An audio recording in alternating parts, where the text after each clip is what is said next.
Welcome to Profit in Frames, where we break down the box office numbers and decode the financial DNA of your favorite films. Today, we are pulling back the curtain on one of the biggest cinematic and financial juggernauts in history, James Cameron's 1997 epic, Titanic. But before we dive into the full financial breakdown and ROI analysis, let's start with the question that millions of viewers are still searching for today. Where to watch Titanic? To be clear, we are focusing on the 1997 blockbuster. As of this recording, you can stream Titanic on platforms like Paramount Plus and through services like Amazon Prime Video. It is also widely available to rent or buy digitally on Apple TV, Google Play, and YouTube Movies. For film history buffs searching for the 1947 German film of the same name, that version is much rarer and typically found on specialty classic film streaming services or physical media. Now that you know where to find it, get ready for the full deep dive. In our comprehensive analysis, we will cover everything from the film's massive production budget revealed and the surprising actor salary breakdown, to the final global box office and the critical movie break-even point. We'll explore the ending explained, analyze its franchise value, and calculate the investor movie ROI that cemented its place in history. This is the complete financial story behind the phenomenon. Let's begin. In the classic hit Titanic, 1997, starring a young Leonardo DiCaprio as the charming steerage artist Jack Dawson, and a brilliant Kate Winslet as the high society debutante Rose DeWitt Bukater, audiences experienced a landmark cinematic event from the visionary director James Cameron.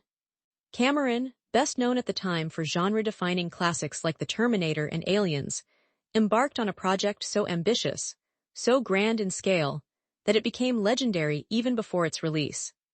Produced through a landmark partnership between two powerhouse studios, Paramount Pictures handling the domestic release and 20th Century Fox managing the international rollout, Titanic, 1997, was a gamble of unprecedented proportions. Even years later, this film is still compared to other major cinematic events and beloved franchises, including James Cameron's own follow-up, Avatar, and other historical epics like Pearl Harbor or Gone with the Wind, showcasing its lasting impact on global cinema. Its story continues to captivate audiences on modern streaming platforms like Disney Plus, Paramount Plus, and Amazon Prime, proving that some timeless movies truly defy their era. For movie lovers and film enthusiasts, the very name Titanic, 1997, evokes a sense of epic romance and heart-wrenching tragedy, a cornerstone of nostalgic films that many of us grew up with. The film was more than just another title on the 1997 release schedule. It was positioned as one of the most expensive hit movies ever conceived, a fact that made both critics and audiences intensely curious. When we look back at the landscape of blockbuster movies from that year, Titanic, 1997, had to contend with giants. The summer of 1997 was dominated by Men in Black from Columbia Pictures and The Lost World, Jurassic Park from Universal, two sci-fi hits that were considered far safer bets at the box office. As the holiday season approached, the James Bond franchise delivered Tomorrow Never Dies, ensuring that action fans had their fix. The idea that a 3-hour and 14-minute period romance could compete, let alone dominate, seemed almost impossible. Yet, the story of Titanic, 1997, resonated so deeply that it became one of the most rewatchable movies of a generation. The simple plot summary, a poor boy and a rich girl fall in love aboard the ill-fated ship of dreams, belies the profound narrative depth that James Cameron achieved. He masterfully blended a fictional love story with meticulous historical detail, creating an experience that was both deeply personal and epically vast. The movie breakdown reveals a classic structure. A modern-day treasure hunt for a lost diamond frames the flashback to 1912, building suspense and emotional weight simultaneously. This narrative device, a signature of James Cameron's storytelling, allowed the audience to connect with the history on a human level, making the inevitable disaster all the more devastating. The cultural footprint of Titanic, 1997, is undeniable, making it a constant subject in movie reviews and reactions even today. For movie fans, discussing the film is a rite of passage.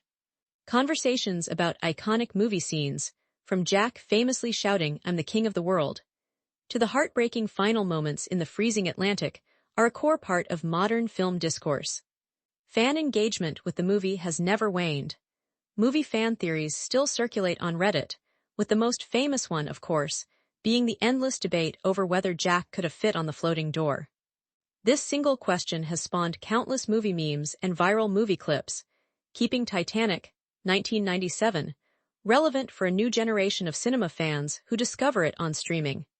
The film's incredible success solidified Leonardo DiCaprio and Kate Winslet as global superstars, and cemented James Cameron's reputation as a director who could deliver both massive commercial hits and critically acclaimed, top-rated movies.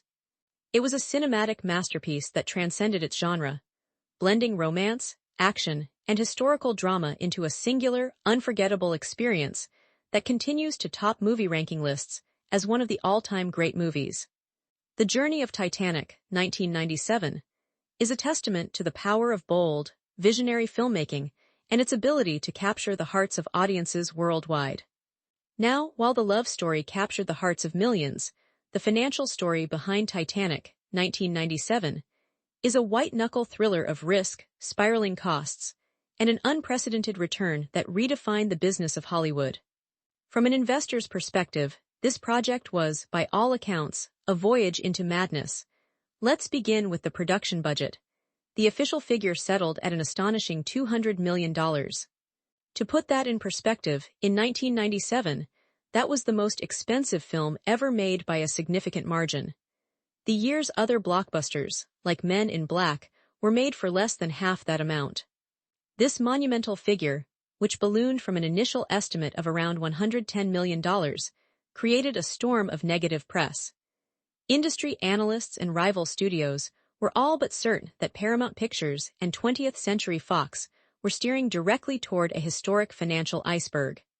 This massive upfront cost immediately put immense pressure on the film's potential profitability metrics, suggesting that its path to breaking even, let alone turning a profit, was nearly impossible. A high budget instantly complicates the global gross forecast, as the film needs to achieve monumental success just to cover its initial operating expenses.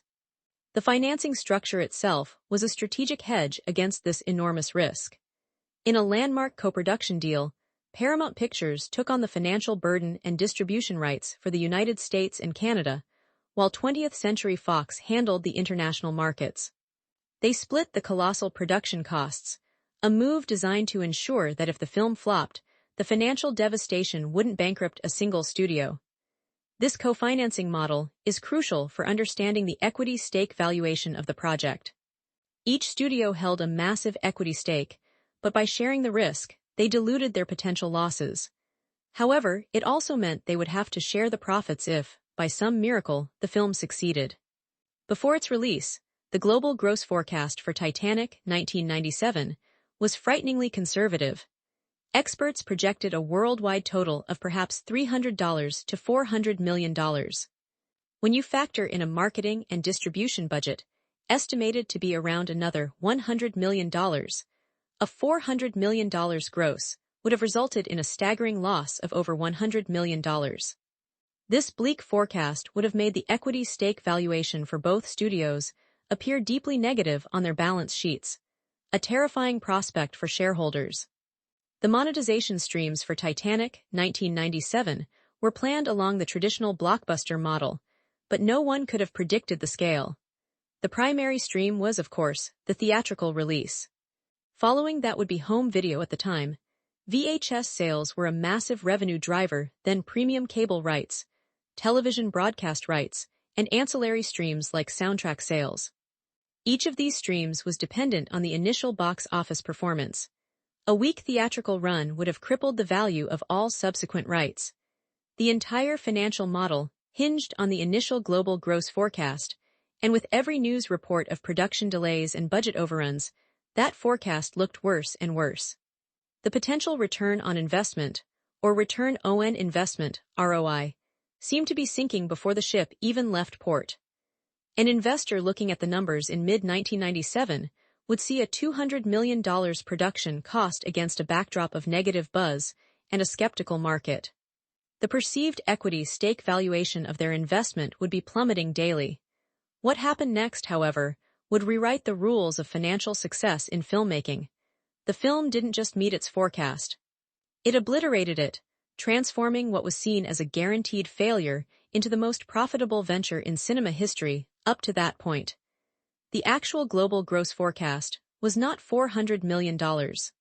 It was over $1.8 billion in its initial run, a number so astronomically high it fundamentally altered the profitability metrics for every future blockbuster. This unbelievable success turned the studio's equity stake valuation from a terrifying liability into a legendary asset, delivering a staggering return on investment, ROI, that remains a benchmark of blockbuster performance to this day. Beyond the central romance, the supporting cast of Titanic 1997 is a masterclass in ensemble building. Zane delivered a career-defining performance as the villainous Cal Hockley, Rose's wealthy and controlling fiancé. Zane perfectly embodied the arrogance and cruelty of the upper class, serving as the perfect foil to Jack's free-spirited nature. Academy Award winner Kathy Bates played the unsinkable Molly Brown, providing moments of warmth, humor, and courage that made her an instant fan favorite. The film also featured veteran actors like Frances Fisher as Rose's desperate and calculating mother, Ruth DeWitt Bukater, and Bernard Hill as the stoic Captain Smith, who goes down with his ship. One of the most talked-about pieces of movie trivia from the production involves the initial casting news. The studio, Paramount Pictures, reportedly wanted bigger, more established stars like Matthew McConaughey for the role of Jack. However, James Cameron insisted on Leonardo DiCaprio, believing his youthful vulnerability was essential for the character. Fans often speculate on how different Titanic, 1997, might have been with another actor in the lead, but most agree that the final casting was perfect. The film's success catapulted its stars into the stratosphere, and today, you can find many of their previous movies on streaming platforms, allowing new movie fans to explore the early filmography of these incredible actors. This ensemble created a rich, believable world aboard the ship, making the eventual tragedy all the more impactful for audiences worldwide. The characters themselves have become cinematic archetypes. Jack Dawson is the quintessential romantic hero, the artist from the wrong side of the tracks, who teaches the stifled return on investment. Roy knew how to truly live. Rose DeWitt Bukater is the fearless survivor, a young woman who breaks free from the gilded cage of her society to choose a life of freedom and love. Her journey is the emotional core of the entire film. The performances in Titanic, 1997, are so powerful that they are often compared to other legendary roles.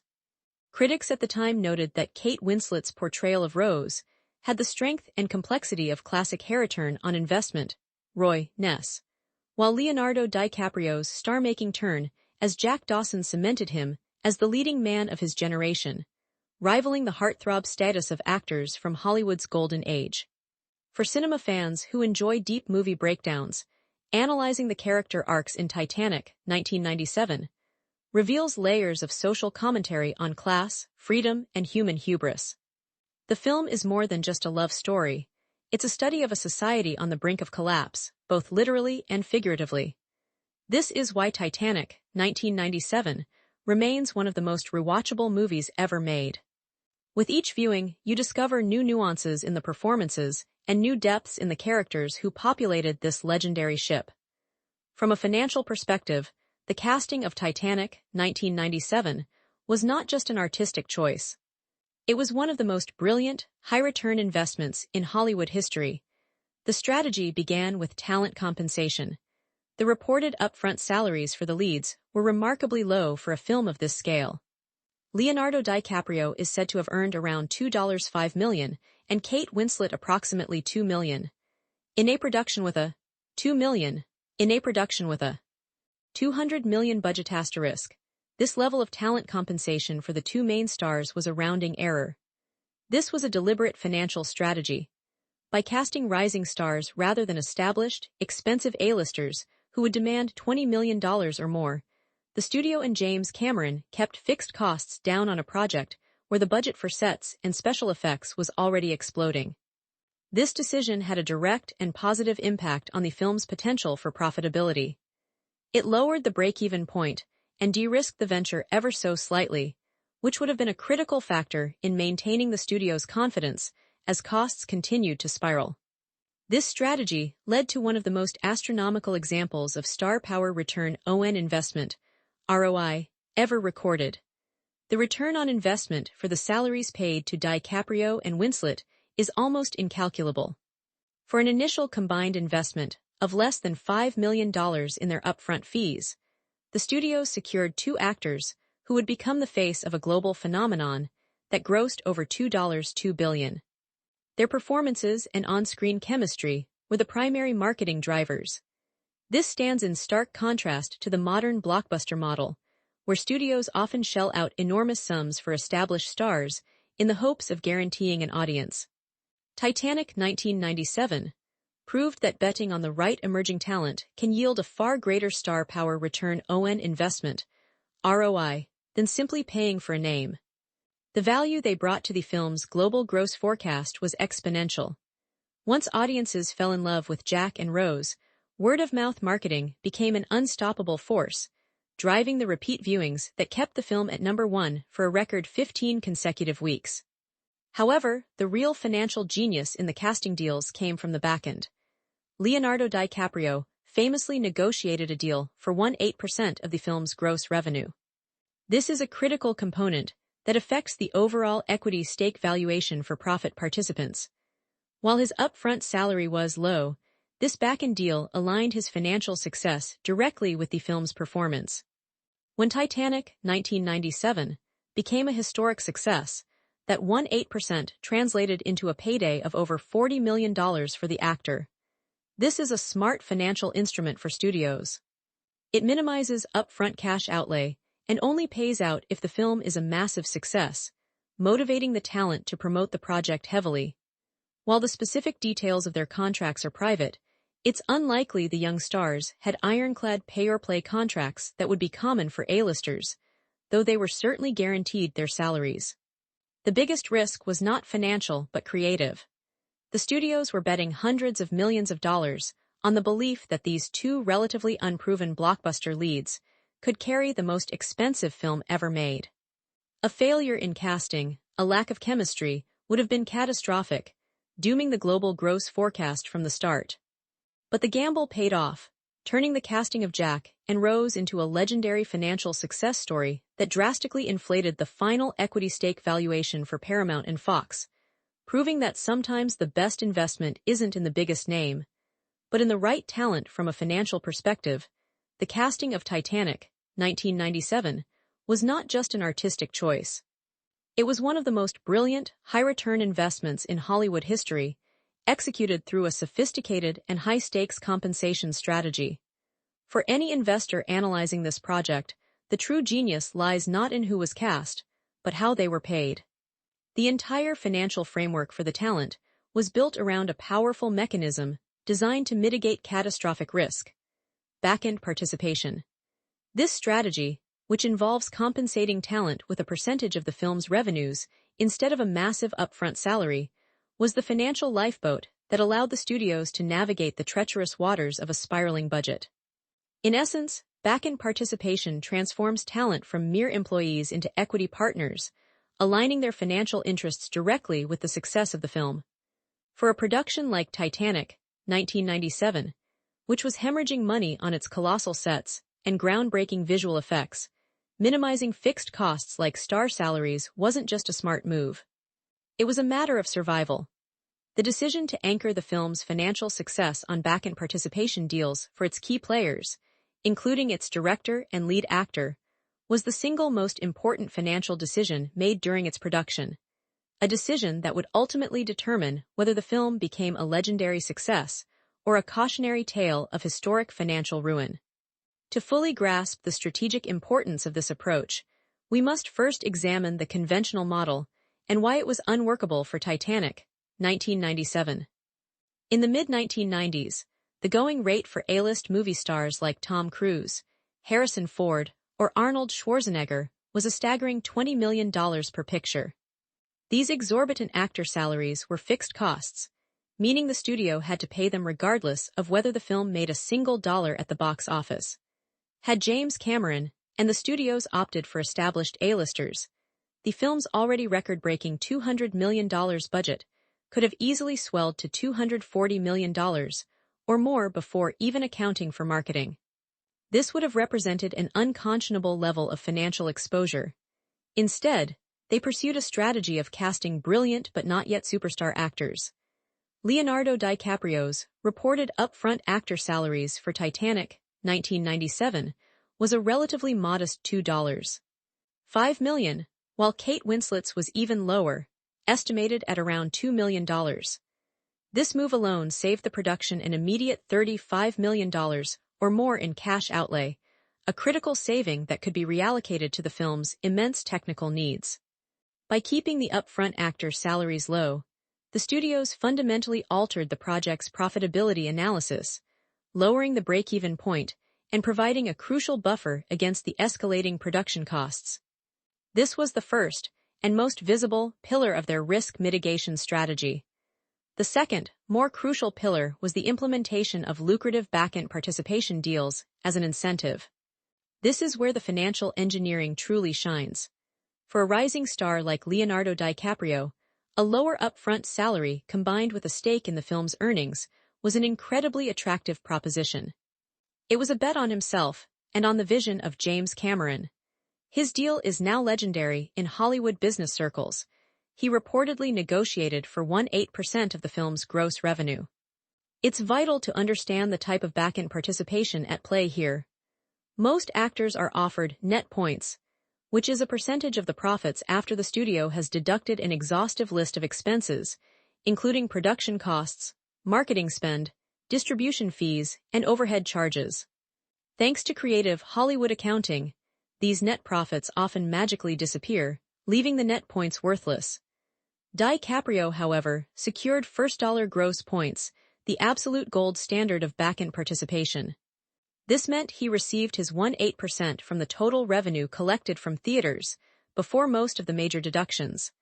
When Titanic, 1997, grossed an unimaginable $1.84 billion in its initial theatrical run, his back-end participation deal translated into a staggering payday of over $33 million, which, when combined with subsequent re-releases, has pushed his total earnings from the film to well over $40 million.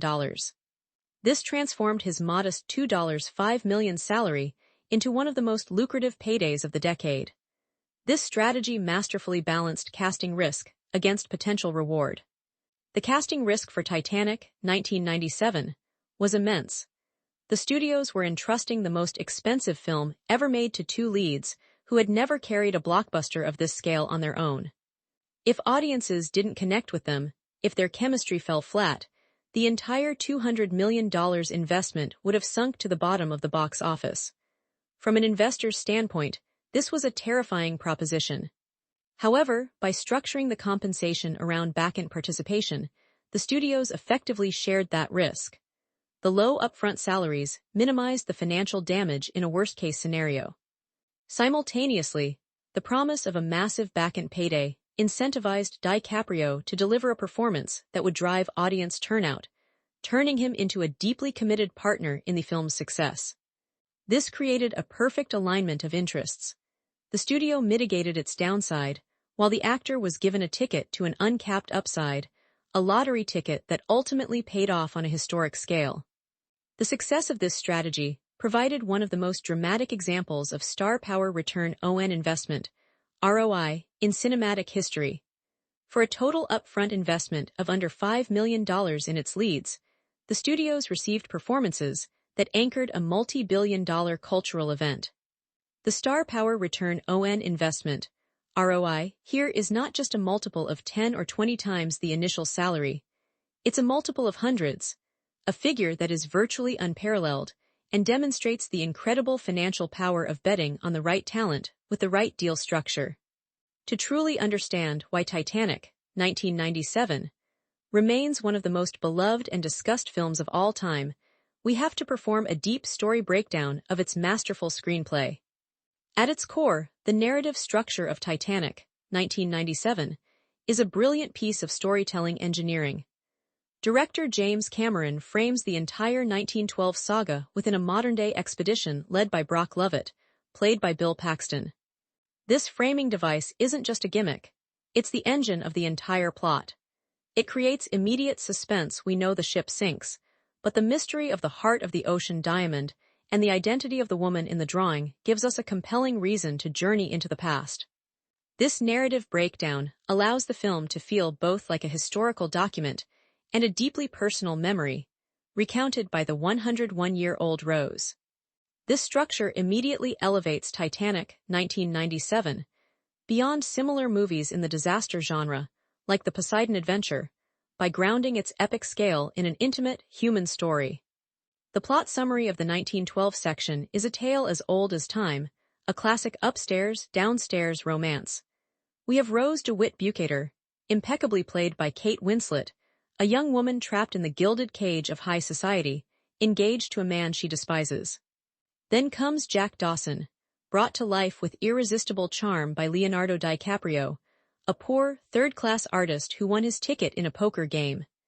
Their meeting, when Jack saves Rose from a suicide attempt, ignites a forbidden love affair that defies the rigid class structures of the era. The screenplay analysis reveals how Cameron uses the ship itself as a microcosm of Edwardian society. The opulent first-class dining rooms stand in stark contrast to the lively, energetic steerage decks. This isn't just background detail. It's central to the film's primary movie themes of freedom versus repression, love versus obligation, and life lived to the fullest versus a life of quiet desperation. The performances of DiCaprio and Winslet are what sell this story, making audiences believe in a love so powerful it feels worth dying for, which is critical for the story's devastating conclusion. Now, let's dive into the part of the film that generates the most discussion online. The Titanic, 1997, ending explained. Heavy spoilers ahead for anyone who hasn't seen this cinematic masterpiece.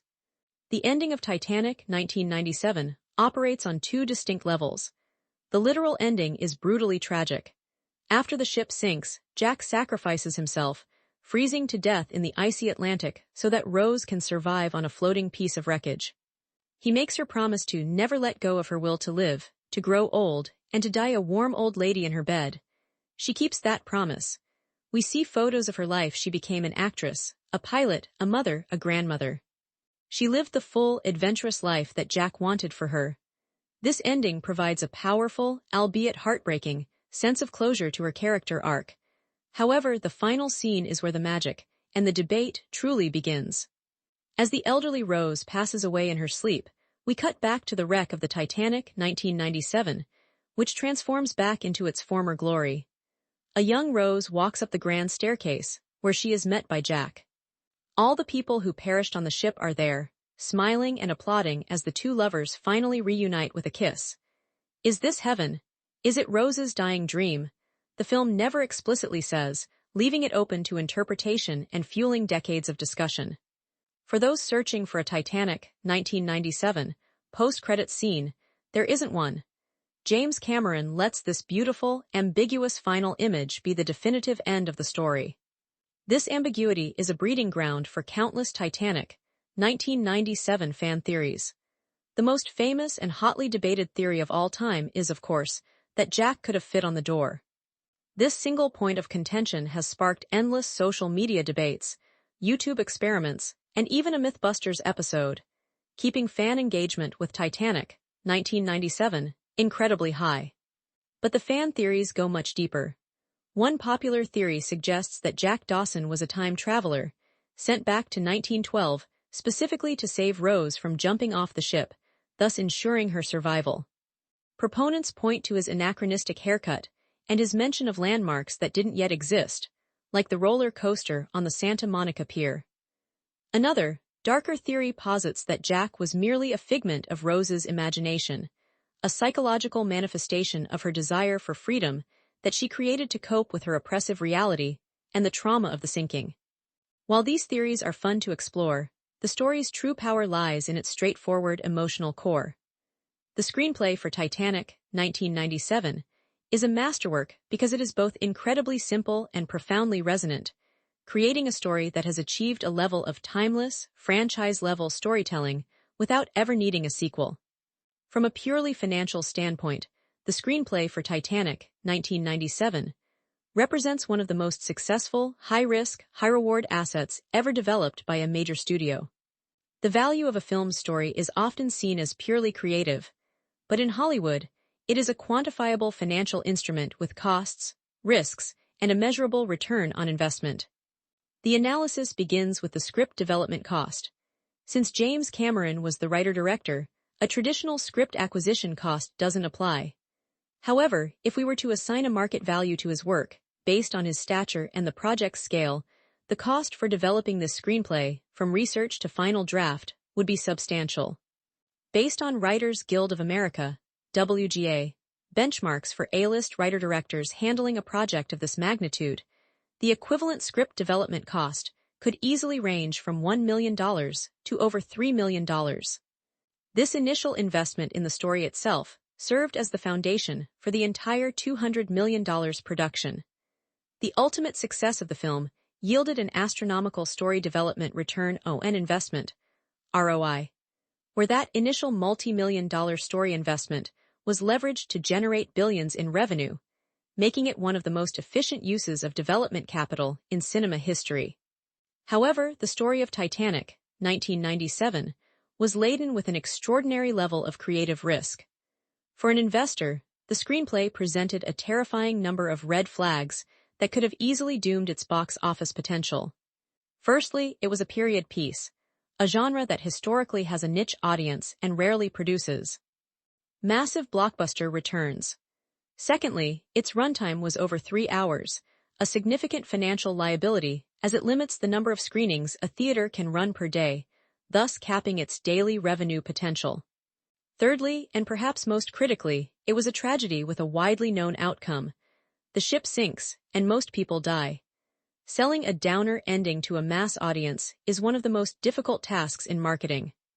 This combination of factors created an incredibly daunting risk-return ratio. The risk of a colossal financial failure was exceptionally high, while the projected return seemed modest at best. A less confident studio would have demanded rewrites to soften the ending or shorten the runtime, but preserving these risky story elements was a gamble that ultimately paid off, proving that a powerful, emotionally resonant story can overcome conventional market wisdom. The film's success fundamentally altered the perception of what was commercially viable. This leads directly to the core financial themes: franchise IP worth and content monetization. While Titanic, 1997, is a standalone film, its story holds a level of cultural and financial power equivalent to a major franchise. Therefore, its IP valuation is immense. The sequel potential score for Titanic, 1997, is unequivocally an extremely low 0-10. The story is definitive, hermetically sealed. Jack is dead and Rose has lived her life. Any attempt at a sequel would not only be creatively bankrupt, but would actively damage the value of the original asset.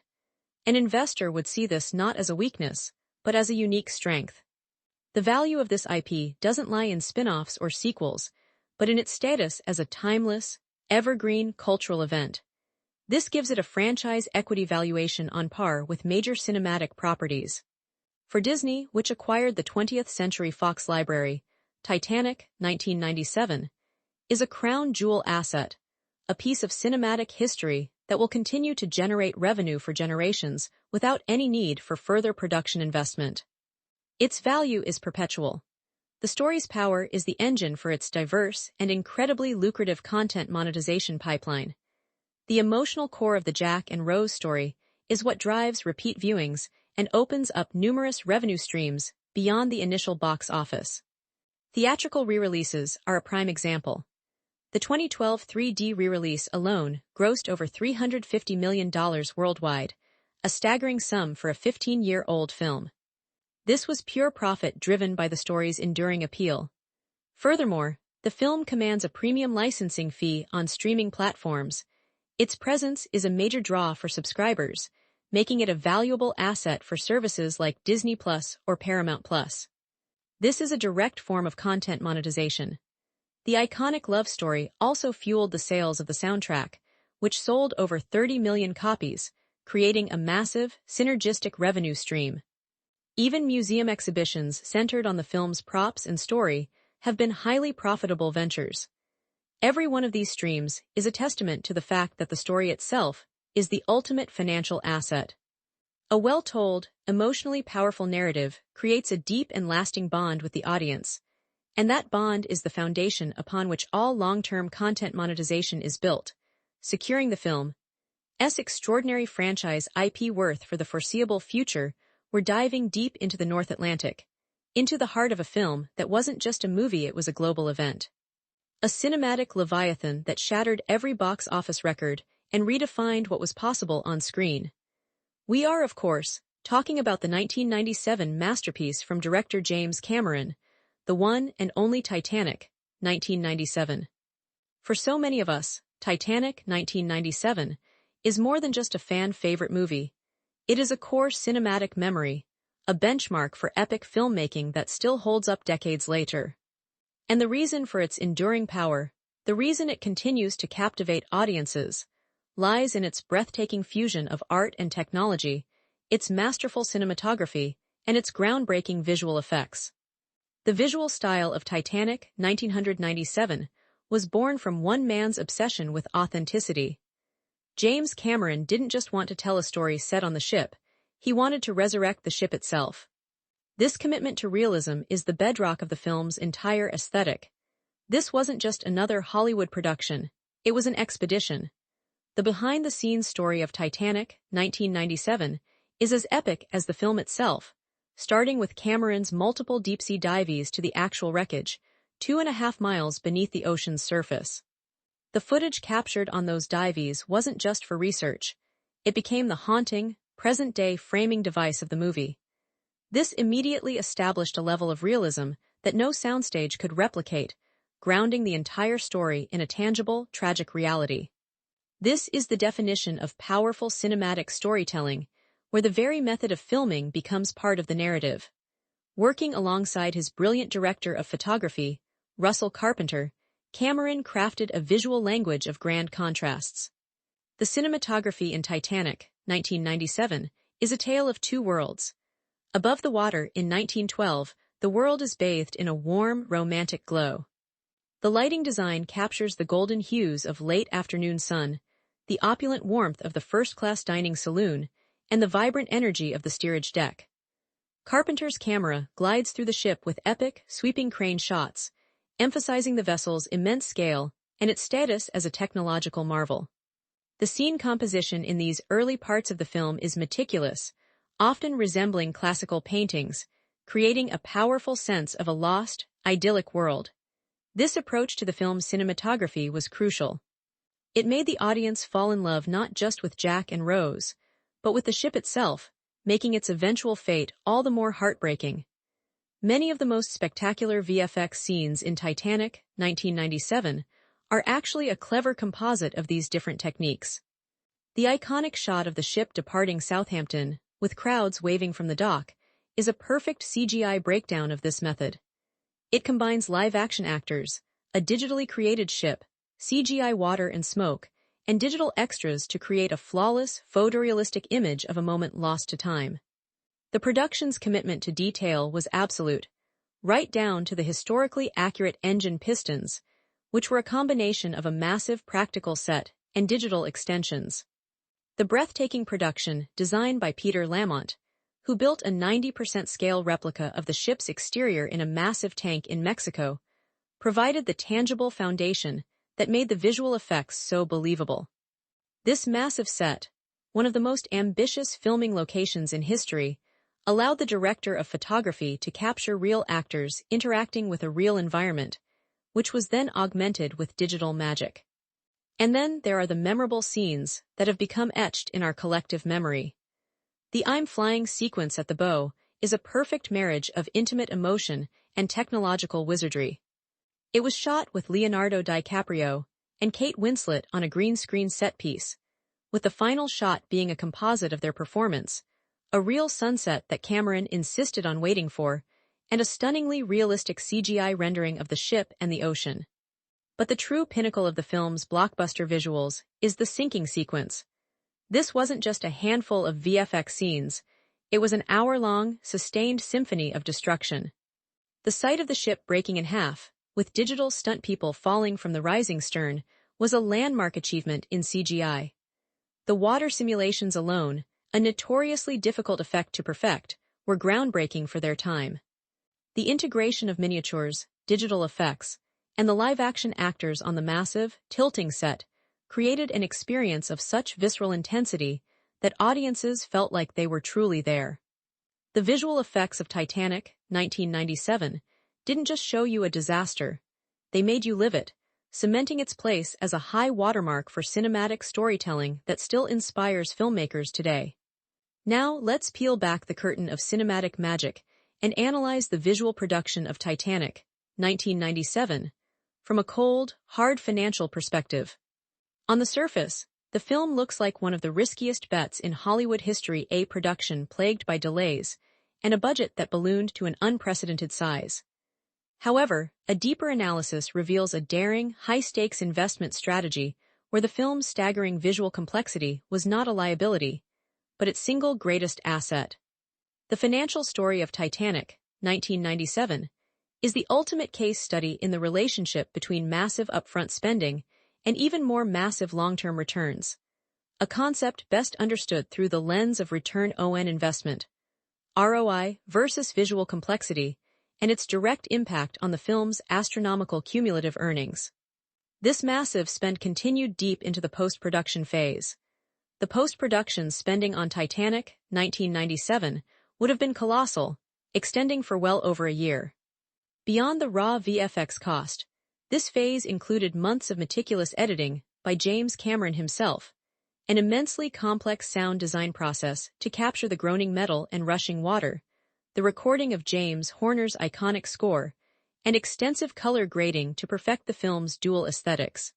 The post-production burn rate, with hundreds of artists and technicians working around the clock, could easily have been in the hundreds of thousands of dollars per week, leading to a total post-production cost estimated to be in the tens of millions. This wasn't inefficiency, it was the necessary cost of delivering a flawless, premium product. We can further quantify this by estimating the CGI cost per minute. While dialogue scenes on the deck of the set cost relatively little in terms of digital enhancement, the film's final hour is one of the most expensive sequences ever put to film. For the most complex moments, the ship breaking in half, the grand staircase flooding, the stern rising vertically out of the water, the CGI cost per minute could have reached an estimated $1 million to $2 million in 1997 dollars. This highlights the concentrated nature of the visual effects spend. This incredible level of capital allocation efficiency, while seemingly counterintuitive on a $200 million film, was in fact brilliant. The capital was not spread evenly. It was allocated with surgical precision to the spectacle sequences that would generate the most powerful word of mouth and drive repeat viewings. This brings us to the payoff. The daring bet on extreme visual complexity was a monumental risk, but it resulted in a historic initial return. This is the power of a perfectly executed return on investment, ROI versus visual complexity strategy. The film didn't just make its money back. It grossed over $1.8 billion in its initial theatrical run, a figure that was simply unimaginable at the time. The initial return on investment, ROI, was so enormous that it instantly became one of the most profitable films ever made, silencing all critics and delighting shareholders at Paramount and Fox. But that was just the beginning. The truly staggering financial story of Titanic, 1997, is its long-term performance and its immense cumulative earnings. The high initial return on investment, ROI, made possible by the must-see visual spectacle, created a financial foundation for an asset that has never stopped generating revenue. The home video release on VHS was a cultural event in itself, selling tens of millions of units and adding hundreds of millions to the film's cumulative earnings. This was followed by the DVD revolution, the Blu-ray release, and most notably, a highly profitable 3D theatrical re-release in 2012 that added another $343 million to the pot. Today, Titanic, 1997, remains a premium asset in the streaming era, continuously licensed to platforms around the world for significant fees. Every single one of these revenue streams is a direct result of the initial investment in its unparalleled visual quality. The film's legendary return on investment, ROI, versus visual complexity ensured it was a hit, but it was the timeless, awe-inspiring nature of that complexity that guaranteed its status as an evergreen financial powerhouse, resulting in cumulative earnings that have now surpassed the $3 billion mark over its lifetime. It stands as the ultimate proof that sometimes the biggest financial risk can lead to the biggest and longest-lasting reward. There are some films whose music is just a background element, and then there are films whose music becomes a part of our cultural DNA. A few simple notes can transport you instantly to a specific time, a specific place, a specific feeling. Today, we are exploring one of the most powerful and successful examples in cinema history: the unforgettable music of James Cameron's Titanic, 1997. The official soundtrack to Titanic, 1997, is not just a collection of cues, it is the very soul of the film.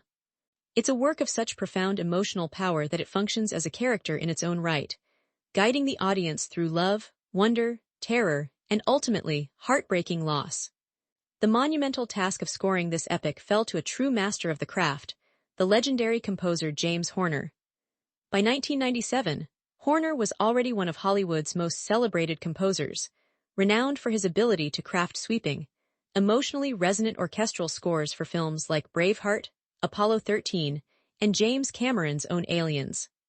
His signature style, a masterful blend of traditional orchestration, haunting choral arrangements, and Celtic-inspired folk melodies, made him the perfect and perhaps only choice to give voice to the epic romance and historical tragedy of Titanic, 1997. Horner's work on this film would not only become his magnum opus, but would also result in one of the most beloved and commercially successful film soundtracks of all time. His iconic score is a masterclass in music-driven storytelling. The genius of the Titanic, 1997, soundtrack lies in its powerful use of memorable themes. Horner constructed the entire thematic score around a few core melodic ideas that evolve with the characters and the narrative. The most central of these is the beautiful, lyrical melody known as Rose's theme. We first hear it as a delicate piano piece when the elderly Rose is brought aboard the research vessel, representing a fragile, distant memory. As she begins her story, the theme blossoms. It's carried by soaring strings and that iconic, ethereal solo vocal by Norwegian singer Sissel, representing the blossoming of her love for Jack. This theme is the heart of the OST, a piece of cinematic music that perfectly encapsulates the film's central romance. It's a melody that conveys both the thrill of first love and the deep, abiding ache of a love lost to time. The incredible soundtrack popularity can be traced directly back to the emotional connection audiences formed with this central theme. Contrasting this is the haunting, solemn choral piece, Hymn to the Sea. This theme is used for the present-day scenes of the wreckage, 2.5 miles beneath the waves. The choral arrangement gives it a funereal, almost sacred quality, treating the ship not as a failed piece of engineering, but as a solemn underwater cathedral, a memorial to the lives that were lost. This incredible piece of the iconic score adds a layer of profound gravitas to the film. Then, of course, there are the other crucial songs in the movie, namely the authentic, period-appropriate source music performed by the string quartet on the ship's deck. Their performances, culminating in the heartbreaking rendition of Nearer, My God, to Thee, as the ship goes down, grounds the film in a devastating historical reality. But no discussion of the Titanic, 1997, OST would be complete without talking about the global phenomenon that is, My Heart Will Go On. It is arguably the most famous of all fan-favorite songs from a movie. The story behind its creation is a fascinating piece of behind-the-scenes history. James Cameron was famously adamant that he did not want a pop song in his historical epic, especially over the closing credits. However, the composer James Horner felt the film needed an emotional capstone, a song that could distill the entire narrative into a single, powerful statement. He secretly collaborated with lyricist Will Jennings and recruited a young, powerhouse vocalist named Celine Dion to record a demo. According to legend, Dion recorded her vocals in a single, perfect take. Horner then carried the demo tape in his pocket for weeks, waiting for the right moment to present it to Cameron. When he finally played it, the director, moved by its power, agreed to include it. It was a decision that would change music history. The song became a worldwide #1 hit, won the Academy Award for Best Original Song, and transformed the official soundtrack from a successful score album into one of the best-selling albums of any genre ever. Its melody became the most recognizable piece of trailer music for the film's many re-releases, a global audio signifier for epic romance.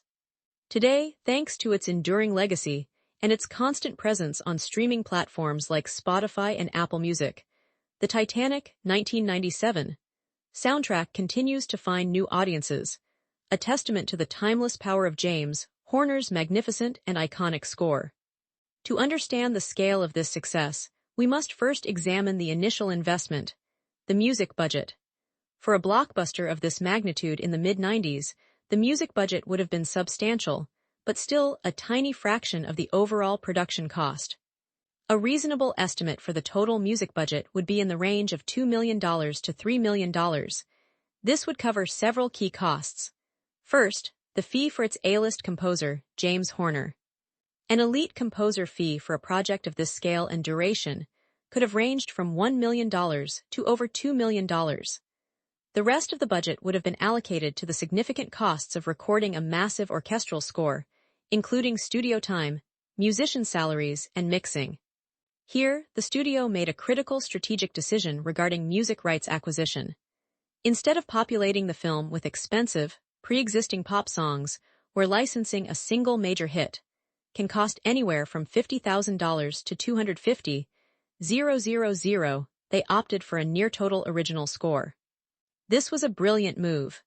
By commissioning an original work, the studio and its partners retained ownership and control over the intellectual property from its inception.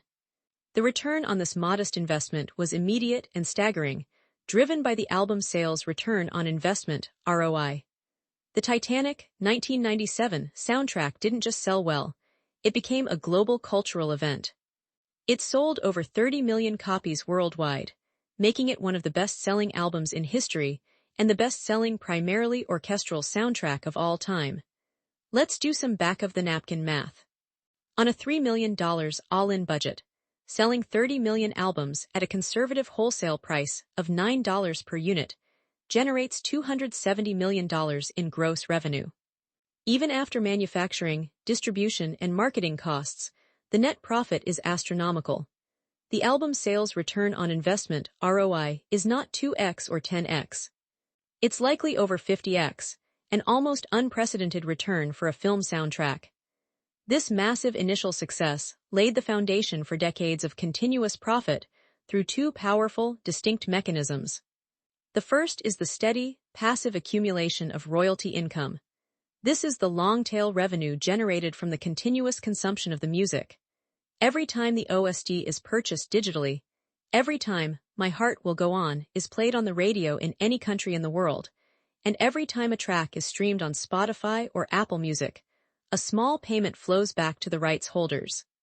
While individually small, these micropayments add up to a significant, predictable, annuity-like stream of cash. This consistent flow of royalty income has added tens of millions of dollars to the film's cumulative earnings over the past quarter-century.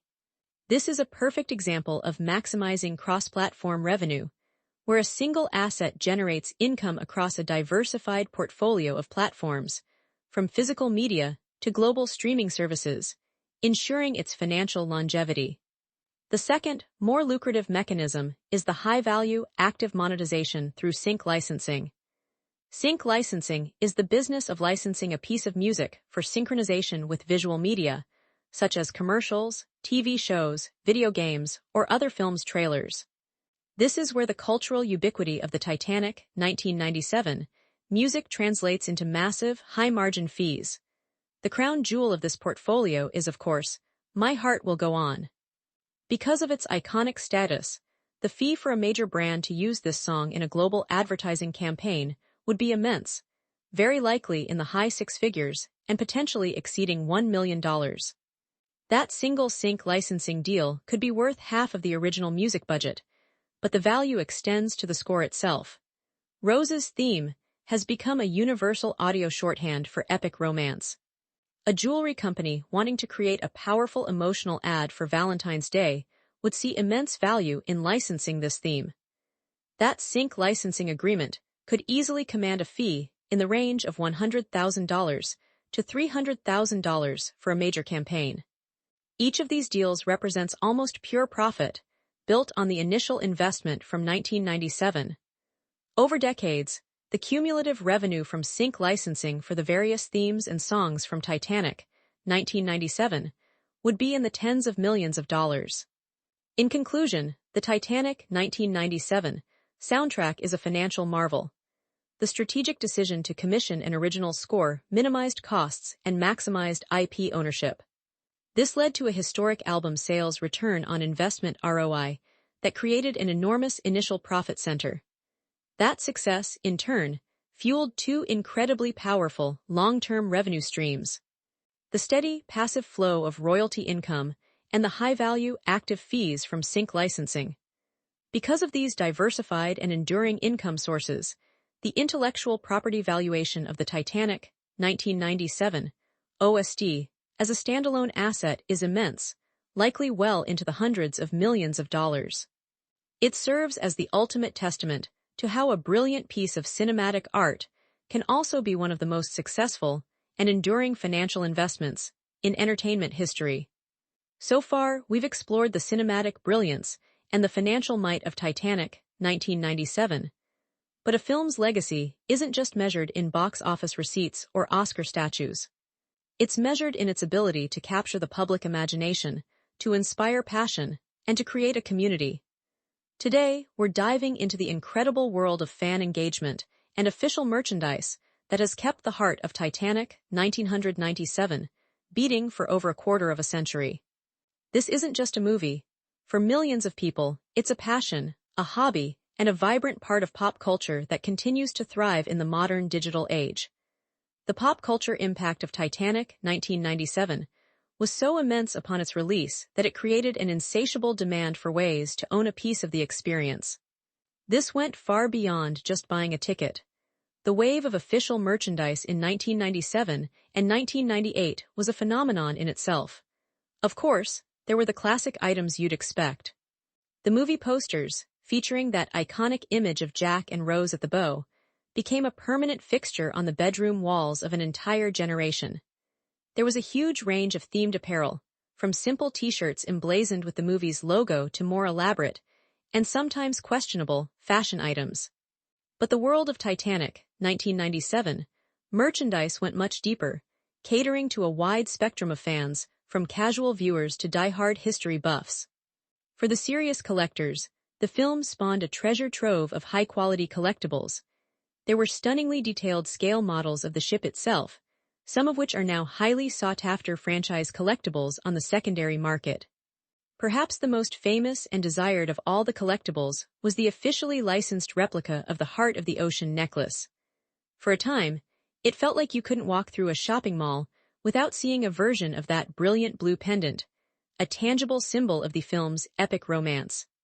This merchandising strategy was incredibly savvy, offering accessible items for the mass market while also providing high-end, limited-edition releases for the most dedicated fans, a model that franchises like Star Wars and Marvel have perfected. While Titanic 1997 didn't have traditional action figures in the same way a sci-fi blockbuster would, the dolls of Jack and Rose produced by Galoob were massive sellers, allowing fans to recreate the film's most romantic moments.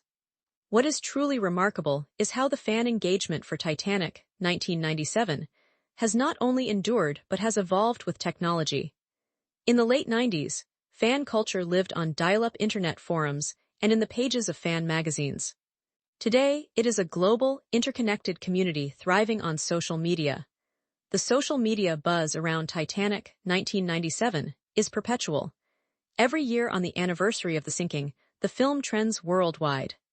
New generations discovering the movie for the first time share their emotional reactions in viral threads.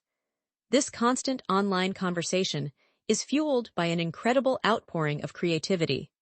A quick search on Instagram or Etsy reveals a universe of stunning fan art, with artists from around the world sharing their own interpretations of Jack, Rose, and the magnificent ship. Modern platforms have created new ways for fans to engage. TikTok challenges related to the film frequently go viral, whether it's people attempting to recreate the "I'm flying" pose in various comical locations or lip-syncing to Celine Dion's iconic theme. These viral trends act as a constant, organic marketing campaign, introducing the film to younger audiences who may not have been alive when it was first released. And of course, there is the incredible world of cosplay. While Jack's steerage attire and Rose's elegant gowns may not be as common at fan conventions as superhero costumes, dedicated cosplayers put incredible effort into recreating the film's stunning period costumes, sharing their work online, and keeping the visual splendor of Titanic 1997 alive. This incredible level of sustained, passionate fan engagement is the engine that drives the merchandise hype for new releases, such as the 4K Blu-ray anniversary editions or other exclusive drops, proving that the audience's love for Titanic 1997 is as deep and vast as the ocean itself. Now, let's analyze this vibrant fan culture from a strategic, investor-focused perspective. For a studio, fan engagement is not just a feel-good metric. It is a powerful economic driver that can be harnessed to create enormous, high-margin revenue streams.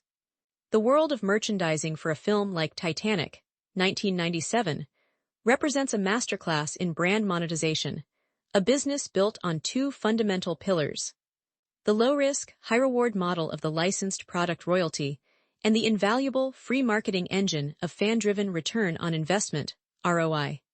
Together, these forces turn popular culture into pure profit. The core business model for film merchandise is licensing and royalties. It's crucial to understand that, in most cases, the studio, in this case, Paramount and Fox, does not actually manufacture the t-shirts, the dolls, or the replicas.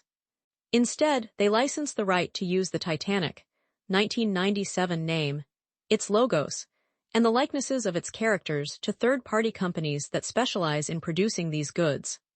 In exchange for this right, the studio collects a royalty on every single item sold. This is an incredibly attractive business model because it externalizes the risk. The studio doesn't have to worry about manufacturing costs, inventory management, or supply chains. Their primary role is to protect the brand and collect checks.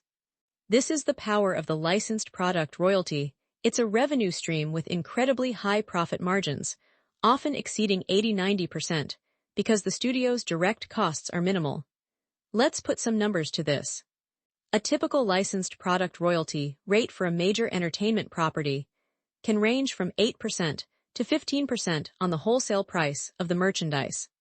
So, for every $10 Jack and Rose doll set that the toy company sells to a retailer, the studio might receive a royalty of $1 to $50. Now, let's consider the scale. While Titanic 1997 isn't a traditional toy-driven property like Transformers, the demand for related merchandise was still immense. The projected sales in the first few years after the film's release were enormous. For a global mega-hit like this, it's conceivable that branded merchandise generated hundreds of millions of dollars in retail sales in its first 18 months. Applying our royalty rate to, let's say, $200 million in retail sales, which would be about $100 million wholesale, the studio would have earned an estimated $10 million to $15 million in high-margin licensed product royalty income from this initial wave alone. A critical component of this success is securing strong retail partnerships. A great product is worthless if it's not on shelves. The studio's licensing divisions would have worked to secure massive deals with global retailers like Walmart, Target, Toys R Us, and international equivalents. These partnerships ensure mass distribution and visibility, placing Titanic 1997 merchandise in front of millions of consumers. Getting an exclusive line of collectibles into a major retailer is a huge win, as it leverages the retailer's marketing muscle to drive sales, further boosting the studio's licensed product royalty income. This entire merchandising machine, however, is fueled by something intangible yet immensely powerful: the passion of the fans. This is where the concept of fan-driven return on investment, ROI, comes into play. Every time a fan creates a viral TikTok trend, shares a piece of fan art, or engages in a discussion online, they are contributing to the film's cultural relevance. This constant stream of organic social media buzz acts as a massive, free marketing campaign. It keeps the Titanic, 1997 brand top of mind and continuously generates new demand for official products. This fan-driven return on investment, ROI, is invaluable because it creates a direct, measurable link between unpaid fan activity and actual sales. For example, a viral trend focused on the heart of the ocean necklace could lead to a tangible 20–30% spike in sales of the official replica, a direct return on investment generated entirely by the audience. This synergy also opens the door for sophisticated cross-brand monetization. The enduring cultural cachet of Titanic, 1997, makes it a highly attractive partner for other major brands. Imagine a cross-brand monetization deal with a company like Lego to produce a massive, detailed collector's set of the ship. A product like that could retail for over $500 and become a massive seller, with a portion of every sale flowing back to the studio as a licensed product royalty. Similarly, a partnership with a high-end fashion brand to create a line of apparel inspired by Rose's iconic costumes could generate millions in revenue. These opportunities only exist because the fan-driven return on investment, ROI, has kept the brand so vibrant and prestigious for decades. In conclusion, the merchandising and fan engagement strategy for Titanic, 1997, is a perfect example of how to convert cultural impact into cumulative earnings. The business is built on the safe, high-margin foundation of the licensed product royalty model, where the studio licenses out the brand and collects passive income. But the engine that powers this entire model is the fan-driven return on investment, ROI.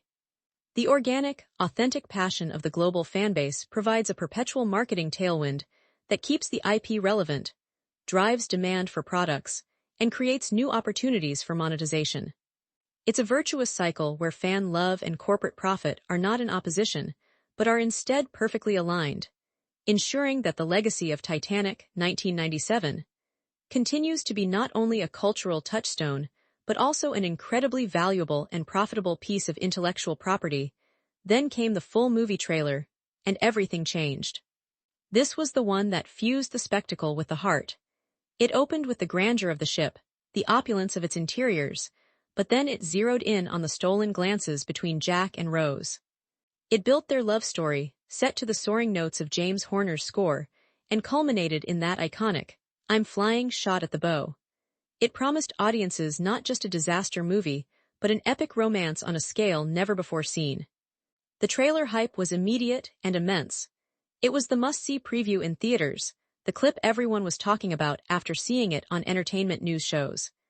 This powerful movie trailer was the cornerstone of the entire campaign, perfectly encapsulating the dual appeal of the film. A breathtaking romance set against a legendary tragedy. This was how you built excitement for a major worldwide release.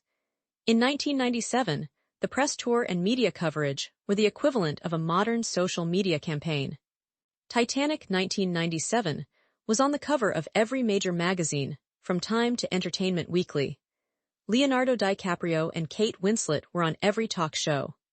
But much of the buzz was also driven by the behind-the-scenes drama. News reports endlessly discussed the record-breaking budget, the production delays, and the rumors of a colossal Hollywood folly. This negative press, ironically, only fueled the public's curiosity. It transformed the film's theatrical release from just another holiday blockbuster into a must-see cultural event. You had to see for yourself if James Cameron had created the biggest masterpiece or the biggest disaster in film history. The constant barrage of TV spots in the final weeks leading up to the release hammered home the epic visuals and the central love story, ensuring that by December 19, 1997, Titanic, 1997, was the only movie anyone was talking about. Now, let's move from the red carpet to the balance sheet and analyze the marketing of Titanic, 1997, as the monumental financial gamble it was. From an investor's perspective, this was a high-risk, high-reward venture where the studio bet hundreds of millions of dollars on a single, unproven property. The entire financial success of the film hinged on the performance of its marketing campaign, a performance we can measure by dissecting its enormous P&A budget and its resulting, history-making marketing, spend-return-on investment, ROI. The foundation of any film's marketing investment is the print and advertising budget, or the P&A budget. This is the capital spent to market and distribute the film, a cost entirely separate from the production budget. For Titanic, 1997, the P&A budget was one of the largest the industry had ever seen at the time, estimated to be in the range of $80 million to $100 million. To put that in perspective, this was nearly half the cost of the film's already record-breaking production budget. This massive spend was necessary to convey the film's epic scale and to overcome the negative press surrounding its troubled production. The bulk of this expenditure was dedicated to media buying costs, the purchasing of advertising space.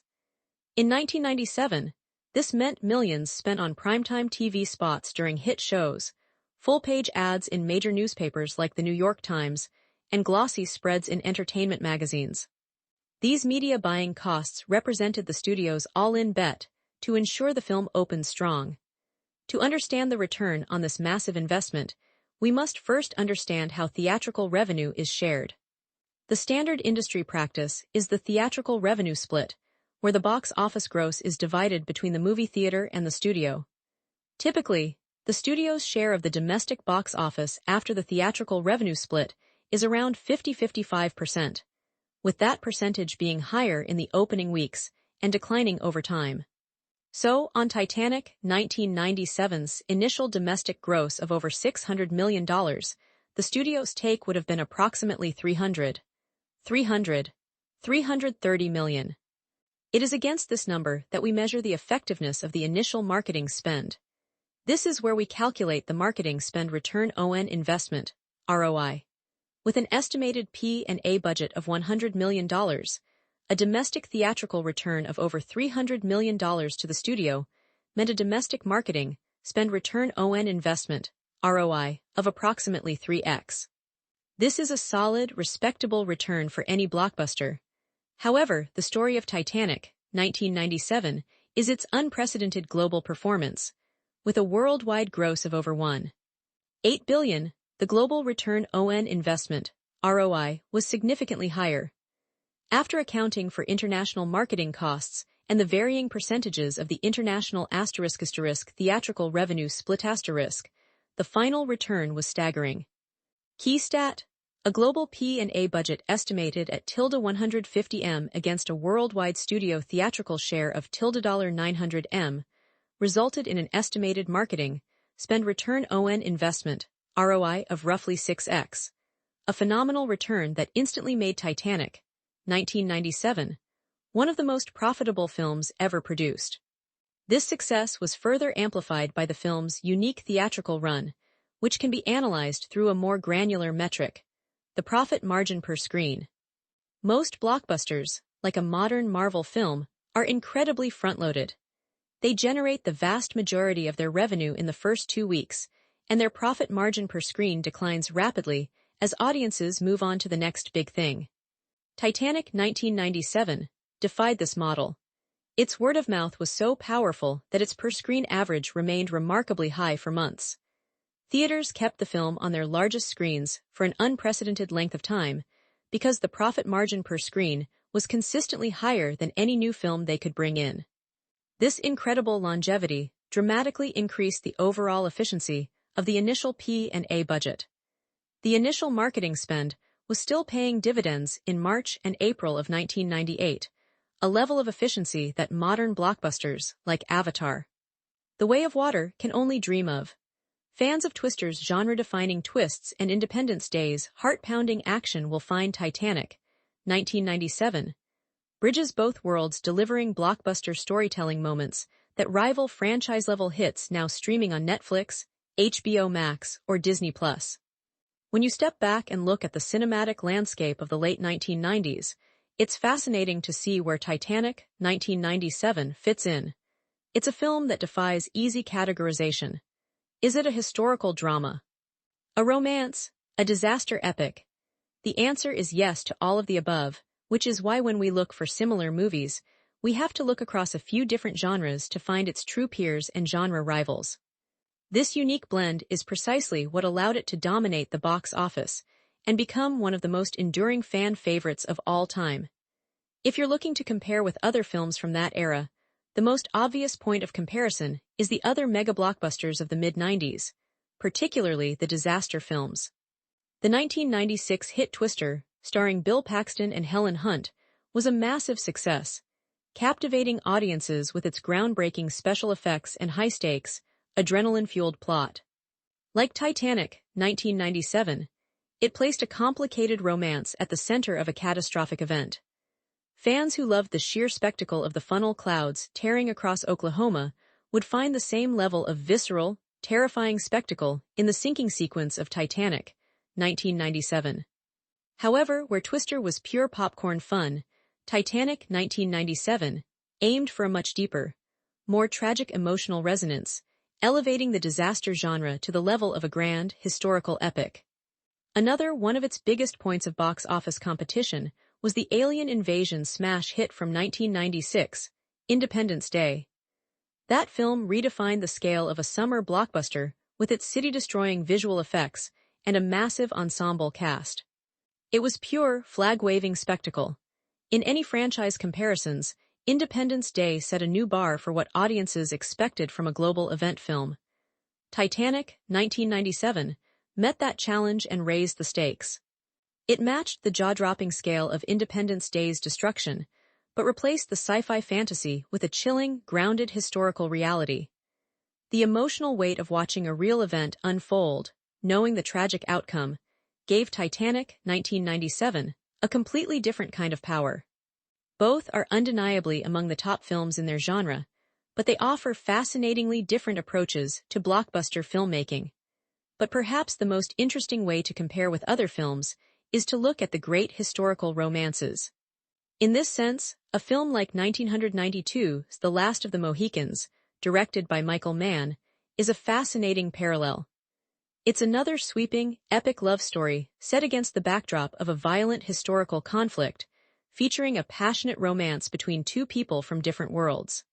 Fans who were captivated by the chemistry between Daniel Day-Lewis and Madeleine Stowe would immediately recognize and appreciate the same forbidden, all-consuming love story between Jack and Rose. Both films use history not just as a setting, but as an active force that shapes and ultimately threatens the central romance. When you look at the landscape of similar movies, Titanic, 1997, stands out by successfully blending the grand, emotional scope of a historical epic like The Last of the Mohicans with the cutting-edge, visceral spectacle of its disaster movie genre rivals, creating a perfect storm of filmmaking that has rarely been matched since. Now, let's transition from a fan's perspective to that of a studio analyst in 1997, assessing the treacherous competitive landscape that Titanic, 1997, was sailing into. From an investor's point of view, a film's success is not just about its own quality, it's about its ability to compete and dominate in a crowded marketplace. The financial strategy for Titanic, 1997, required a brutally honest saturation risk assessment and an ambitious market share projection, as it was entering a holiday season filled with established franchises and formidable competition. First, let's establish the competitive benchmarks by examining the comparative revenue of its primary rivals. The holiday 1997 season had a clear box office titan, the James Bond franchise. The new installment, Tomorrow Never Dies, was released on the exact same day as Titanic, 1997. The previous Bond film, GoldenEye, had grossed over $350 million worldwide in 1995 on a modest $60 million budget, a phenomenal return. This set a clear precedent. The studio analysts would have projected tomorrow never dies to capture a huge slice of the action-adventure market, making the initial market share projection for Titanic, 1997, incredibly challenging. Another major competitor was the Robin Williams family comedy Flubber, a remake of a Disney classic. Family films are a holiday season staple, and Disney's marketing machine was in full force. The financial goal for Titanic, 1997, was not just to coexist, but to actively steal market share from these two very different, but very powerful demographic juggernauts. Next, we must conduct a budget versus performance analysis for these competitors. Tomorrow Never Dies had a production budget of approximately $110 million. Given the Bond franchise's consistent performance, a global gross of $300 million was a reasonable expectation, representing a solid 3-4x return on production cost. This is a reliable, blue-chip-style investment for a studio. Titanic, 1997, with its unprecedented $200 million budget, needed to gross over $400 million just to break even after marketing costs and revenue splits. It was a far riskier proposition. This disparity highlights the pressure on Titanic 1997's performance. It couldn't just be a hit.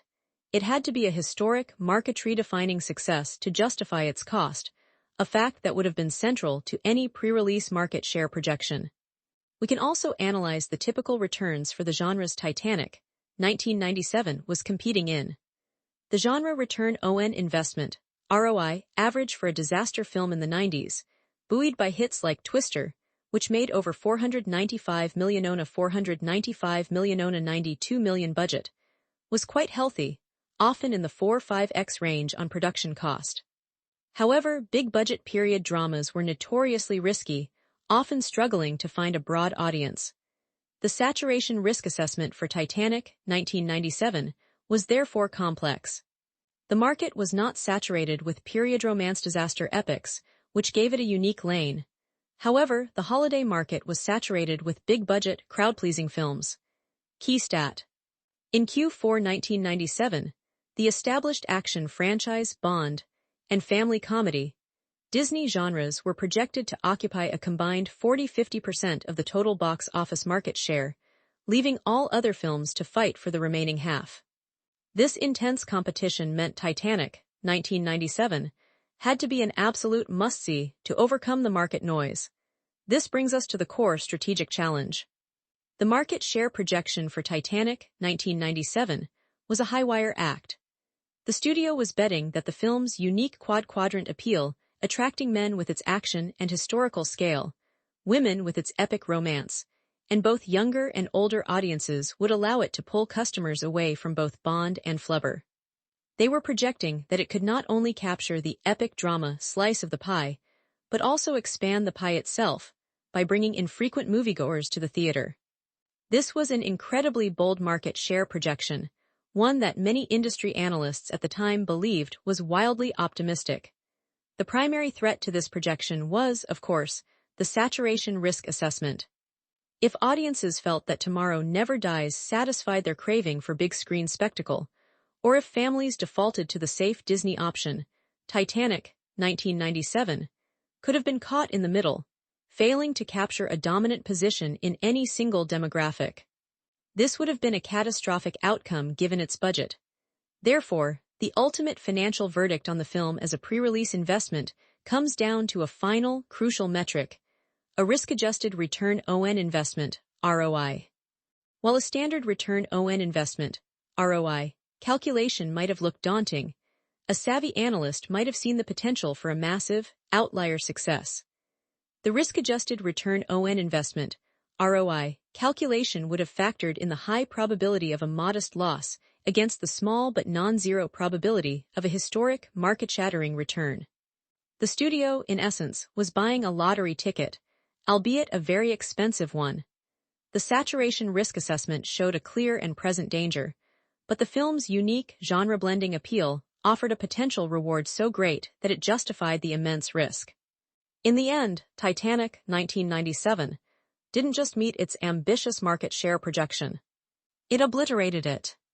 redefining what was possible for a film's box office performance and delivering a risk-adjusted return on investment, ROI, that paid off on a scale that has rarely been seen since, from meme references of its most iconic scene to viral fan clips that sparked massive social media reactions. Titanic 1997's cultural impact rivals any competitor's pop culture influence, creating fan engagement that lives on through TikTok clips and Reddit theories. There are movies that are successful, and then there are movies that become a part of the very fabric of our culture. Titanic 1997 is firmly in that latter category. Its legacy isn't just preserved in film history books. It's alive and well, constantly being remixed, reinterpreted, and celebrated across the internet. The fan-driven content for this film is a universe unto itself, a testament to how deeply its story and characters have resonated with audiences for over 2 decades. Let's start with the memes. The meme references for Titanic 1997 are practically a language of their own. The most enduring, of course, is the "I'm flying" scene. It has been parodied in countless other movies, TV shows, and animated series. Online, it has been photoshopped and remixed into infinity, but the memes go so much deeper. There's the "It's been 84 years" gif of elderly Rose, used to express any feeling of having waited a long time for something. There's the image of the band continuing to play as the ship sinks, a perfect metaphor for carrying on in the face of chaos. These aren't just jokes. They are cultural references that use the film's iconic moments as a universal shorthand for complex emotions. This constant stream of meme references keeps the film relevant in the daily online conversation. And for the truly dedicated fans, the conversation goes even deeper.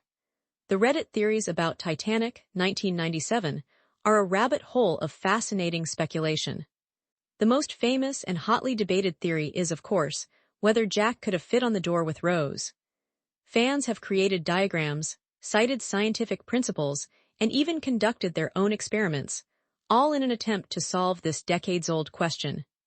Other popular Reddit theories explore wilder ideas, like the one suggesting Jack was a time traveler sent back to save Rose from her original fate. Beyond the theories, fans love to dissect the film for hidden details and Easter eggs. Did you know James Cameron himself is the one who actually drew the portrait of Rose? That's his hand you see on screen. Another one of the most beloved fun facts is that the clock in the grand staircase scene is a perfect replica, and the time it shows too. 20 am is the exact time the real ship sank. This incredible attention to detail is what fuels the endless discussion and discovery, ensuring that the pop culture influence of Titanic 1997 will continue for generations to come. Now, let's translate this massive cultural footprint into the language of an investor. In the digital age, buzz and virality are not abstract concepts, they are quantifiable assets that generate immense financial value. The enduring cultural relevance of Titanic 1997 is a powerful economic engine, a self-sustaining ecosystem that creates direct and indirect revenue streams.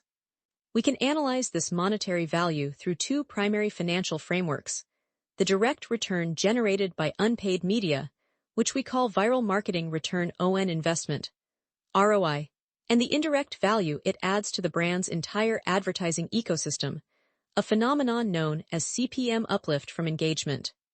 Let's begin with the direct returns. Viral marketing return on investment, ROI, is a measure of the financial value created by organic, fan-driven content.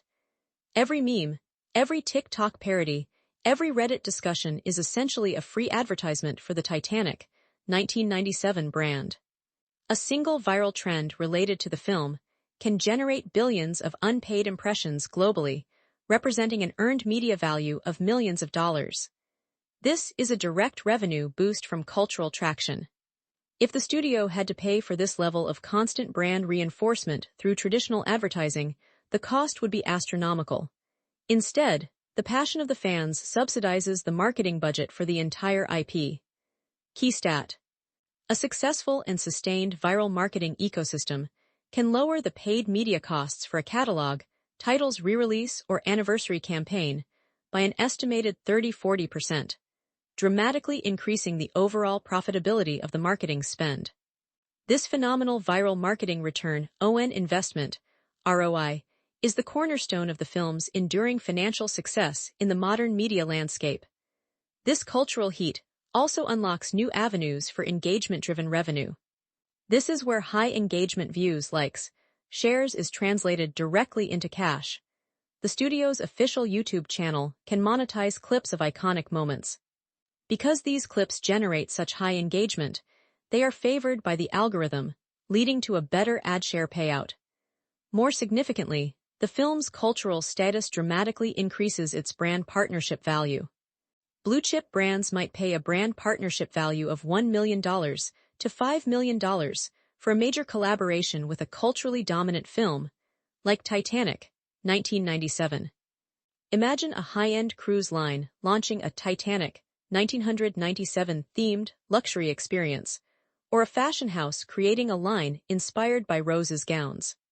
These are multi-million-dollar deals that only exist because the film has maintained its A-list cultural status.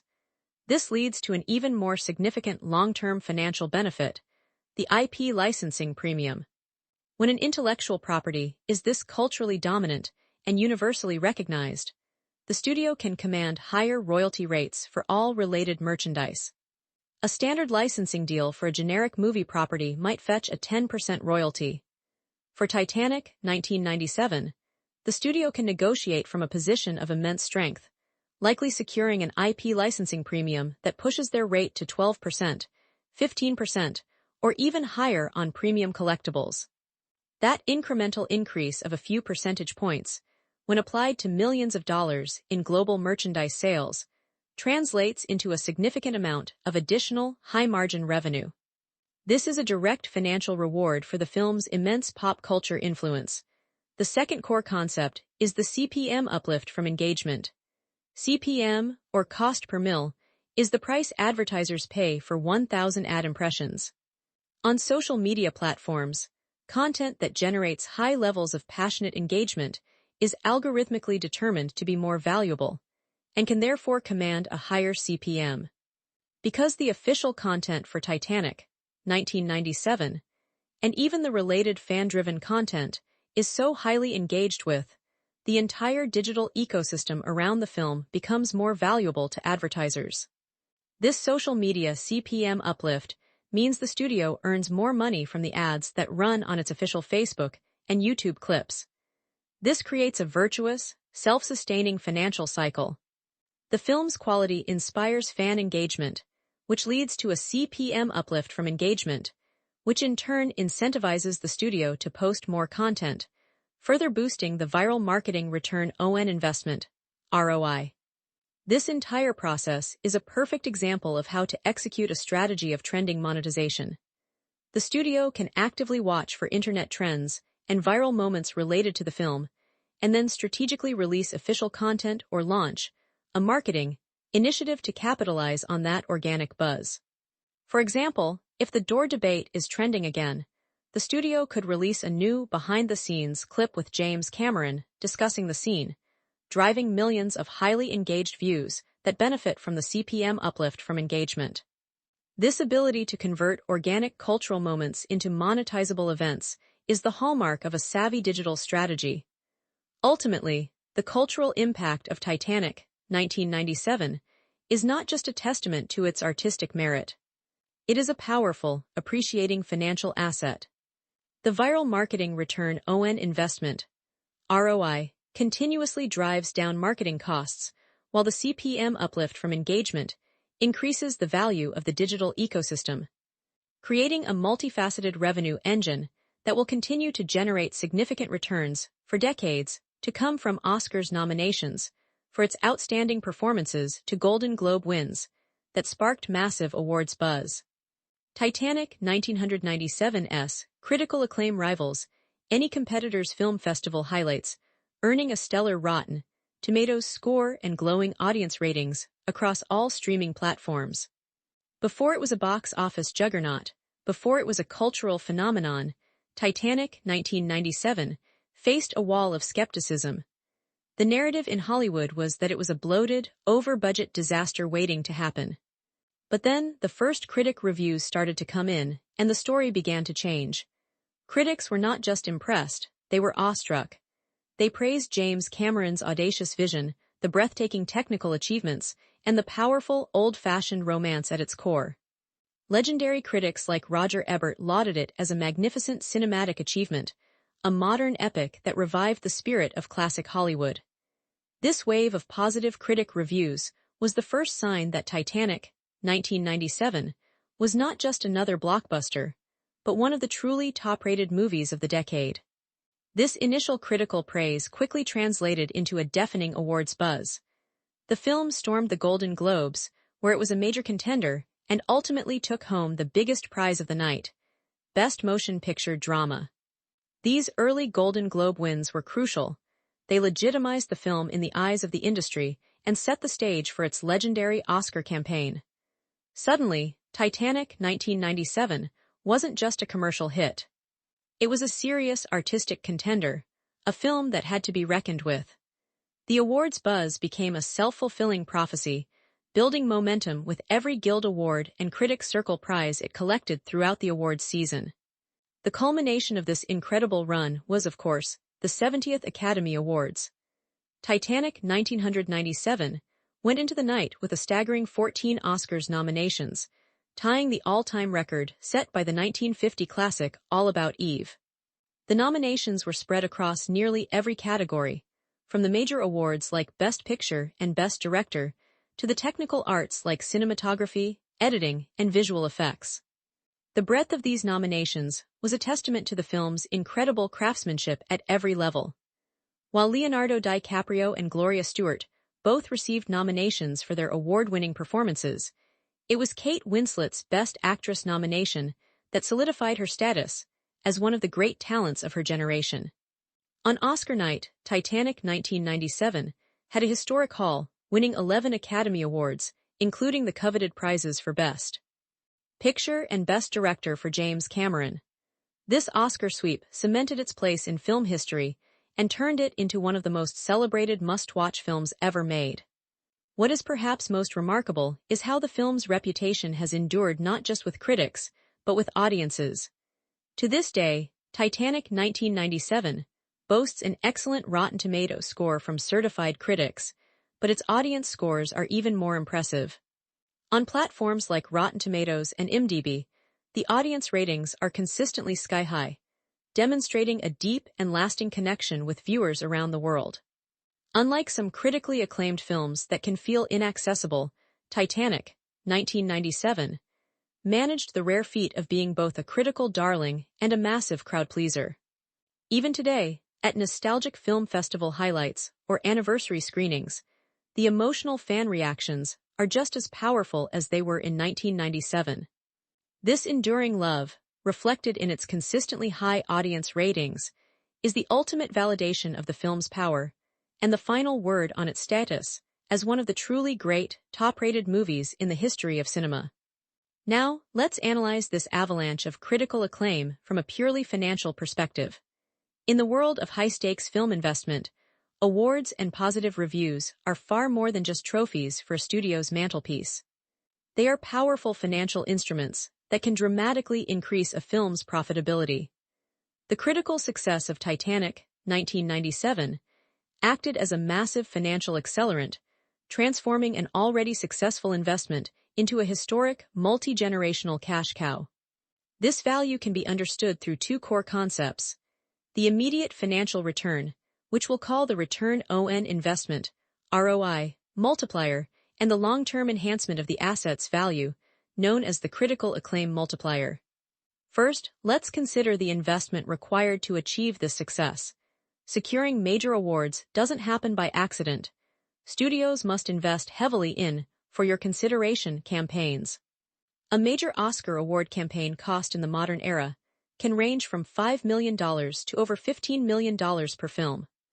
For Titanic, 1997, in 1997, this would have involved spending millions on trade ads in Variety and The Hollywood Reporter, private screenings for guild members, and shipping thousands of VHS screener tapes around the world.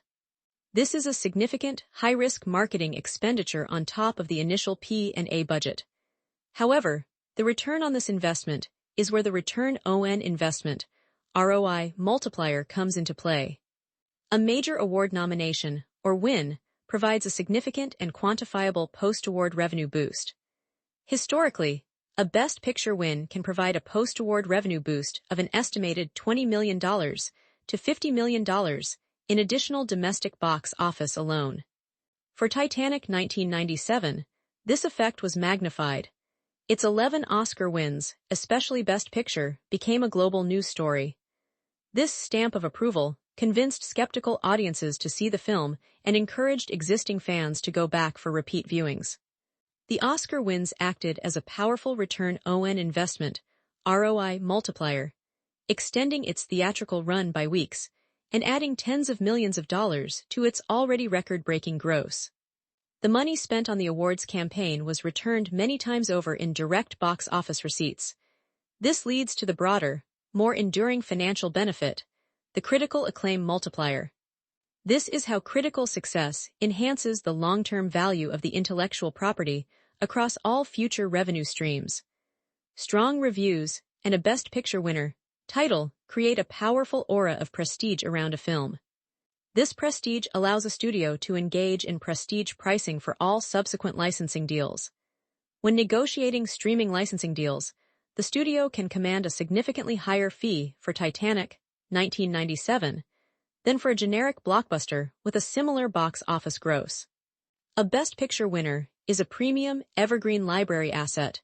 This critical acclaim multiplier could increase its licensing value by an estimated 20–30% over a comparable non-award-winning hit.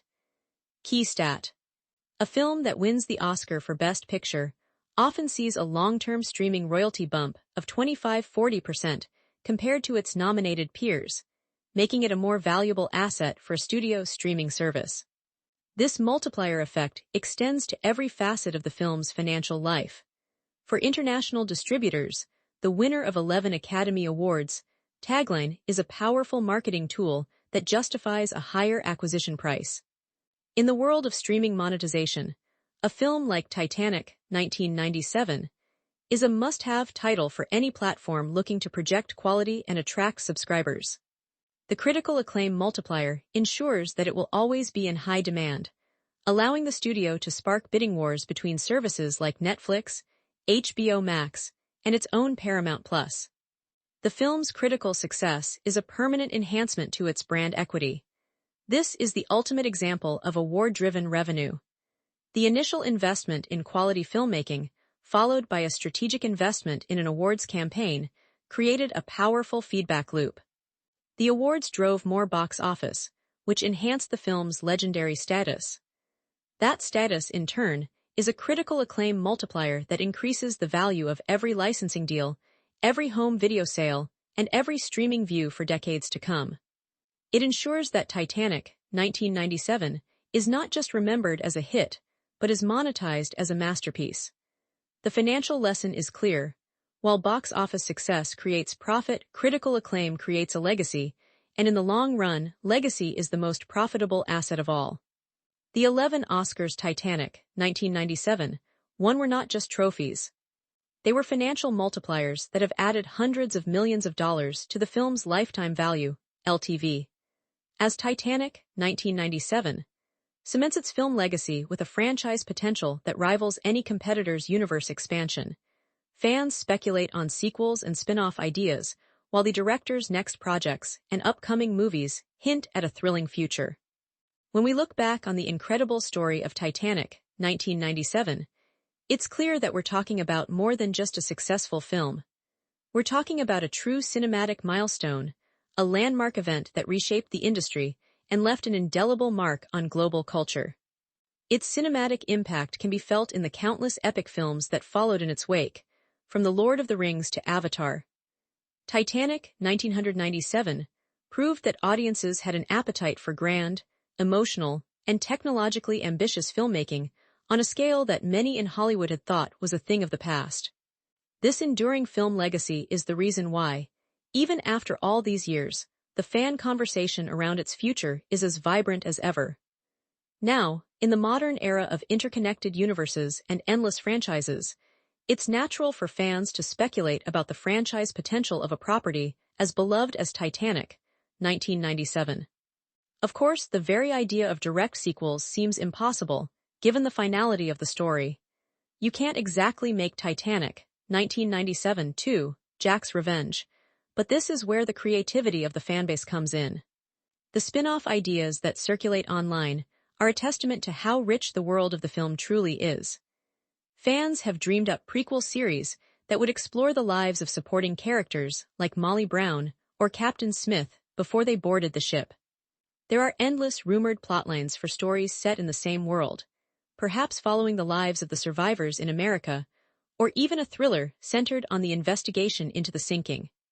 While there is no official franchise roadmap, this constant fan speculation keeps the world alive and demonstrates a clear desire for more stories connected to the Titanic, 1997, universe. The conversation also naturally turns to James Cameron himself. The director's next projects are always a source of immense fan anticipation. After Titanic, 1997, he famously took his time, waiting over a decade before releasing his next narrative feature, Avatar, which went on to become the only film to ever surpass Titanic, 1997, at the box office. His commitment to pushing the boundaries of technology means that any of his upcoming movies are treated as major cinematic events. The ongoing Avatar saga represents a massive universe expansion of its own, but fans will forever associate Cameron with the epic, heartfelt storytelling he perfected with Titanic, 1997. His work has created a unique film legacy that balances incredible technological innovation with profound human emotion.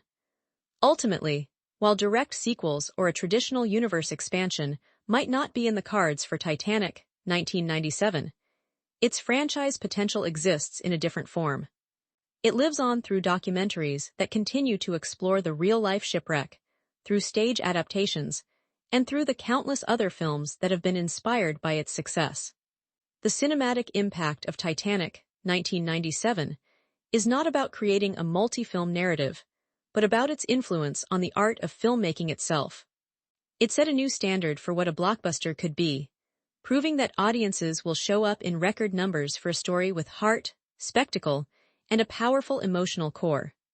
And as we look to the director's next projects, we can be sure that the lessons learned and the boundaries broken during the making of Titanic, 1997, will continue to shape the future of cinema for years to come.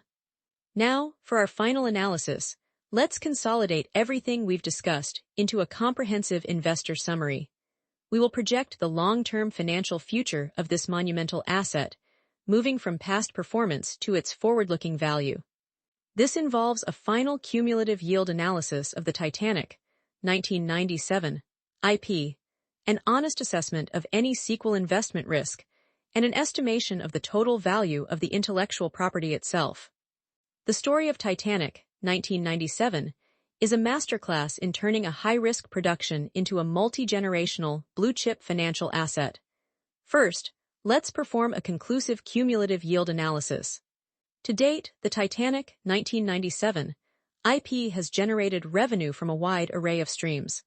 A global box office gross now exceeding $2 billion, hundreds of millions in home video sales across VHS, DVD, and Blu-ray, tens of millions from the record-shattering soundtrack, and a continuous flow from merchandise royalties and television licensing deals.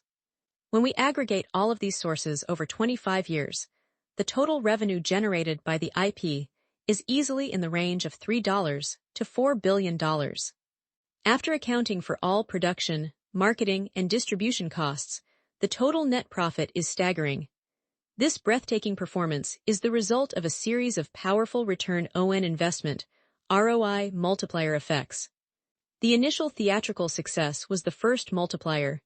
The Oscar wins acted as a second return on investment, ROI multiplier, boosting the box office and enhancing the brand. The soundtrack success was a third. Each new revenue stream didn't just add to the total, it magnified the return on the original $200 million investment. Looking forward, we must project the long-term franchise return on investment, ROI. While Titanic, 1997, is not a traditional franchise, we can analyze its value as if it were a single, perpetually renewing asset. Over the next 10-20 years, the IP will continue to generate legacy revenue streams. This includes regular, high-value streaming licensing deals, special anniversary theatrical re-releases, as we saw with the successful 3D re-release, and ongoing merchandise sales. A successful film franchise can achieve a long-term franchise return on investment, ROI, of 10x to 20x its initial investment over a decade. Given that Titanic 1997 likely achieved a 10x return on investment, ROI, in its first few years alone, its long-term franchise return on investment, ROI, over a 30-year period will likely be even higher, a truly historic level of profitability. This leads us to an estimation of the total IP lifecycle value. The IP lifecycle value is the total net profit and intellectual property can be expected to generate over its entire lifespan. The total IP lifecycle value for a top-tier franchise like Harry Potter or the MCU could be estimated in the range of $10 billion to $30 billion. While Titanic 1997 lacks the sequel potential of those properties, its singular cultural power gives it immense value.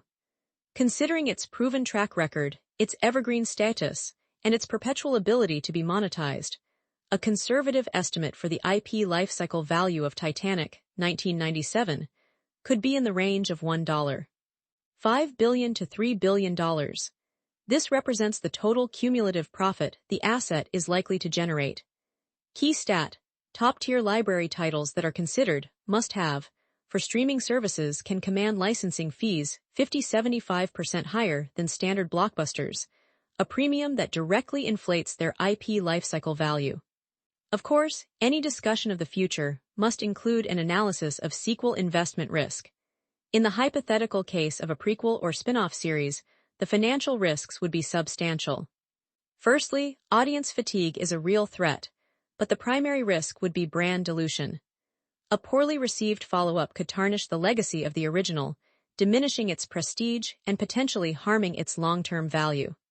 The budgets for any such project would need to be incredibly high to match the production values of the original, making the break-even point dangerously high. This is why the studio has been so protective of the IP. The sequel investment risk is simply too great when compared to the reliable, low-risk income generated by the original film. The current strategy of treating the original film as the core asset and using anniversary events as a return on investment, ROI multiplier, is a far more prudent approach to maximizing franchise lifecycle profitability. In our final cumulative yield analysis, Titanic 1997 stands as one of the most successful single-film investments in history. Each new technological format, from DVD to 4K streaming, has served as another return on investment, ROI, multiplier, allowing the studio to sell the same perfect product to a new generation. It is a masterclass in franchise lifecycle profitability for a non-traditional franchise. The film's legacy is a powerful lesson for investors. While the risks of ambitious, original filmmaking are immense, the rewards can be truly Titanic, 1997, creating a timeless asset that will continue to yield substantial returns for a century to come.